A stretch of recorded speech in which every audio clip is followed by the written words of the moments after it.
Do you think that What? cool whites are not as effective as warm whites when it It comes to highlight? depends. It, oops. It depends on the color of the light. Right. If the light is a cool light, then use a cool light.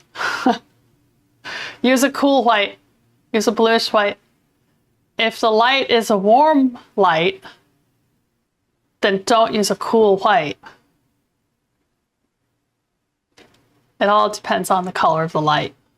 So this is outdoors, and it's just a little peak of sunlight. It's like hazy sunlight, but sunlight is still warm, even if it's hazy. So I'm using a warm white. Plus, I'm just used to using the warm white.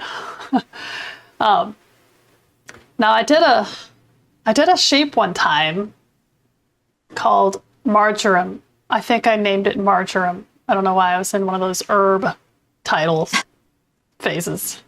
And the shape was inside a barn there was light coming in from the side. You couldn't see the window or the door of the barn. You could just see the sheep.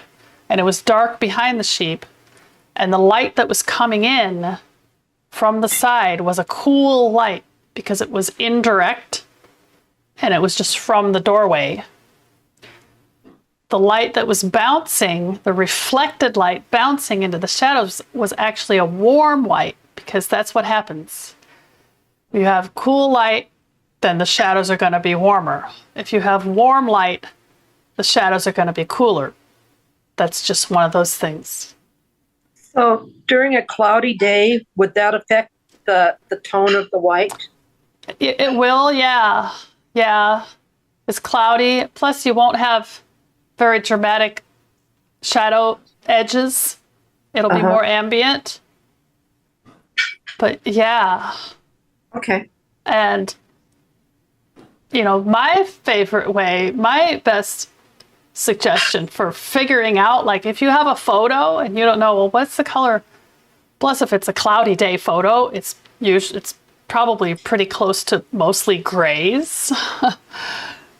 But if you put that in some kind of photo editing app, either Photoshop or something in your phone where you can pump up the intensity, the color, the saturation, pump up the saturation slowly, or pump it up all the way and then bring it down slowly until you reach a certain point where you can actually see the colors in the lights areas and in the dark areas, then you'll see. Now, sometimes if there's a lot of local color, like if it's a person wearing a yellow shirt, the yellow, those are the colors that are gonna just blow out all. But the best way to do it is on like a white animal or something white, because then the colors, the reflected lights that are bouncing in there are gonna be pure light.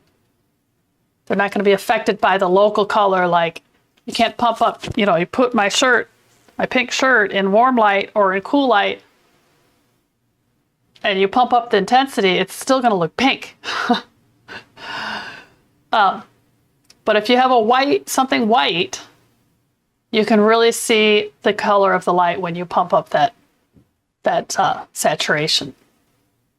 So here I just tried to, I enhanced the lights with more yellow, probably more yellow in the highlights and more cyan in the shadows, whatever, to try to give myself more of a feeling of sunlight on that day, that image.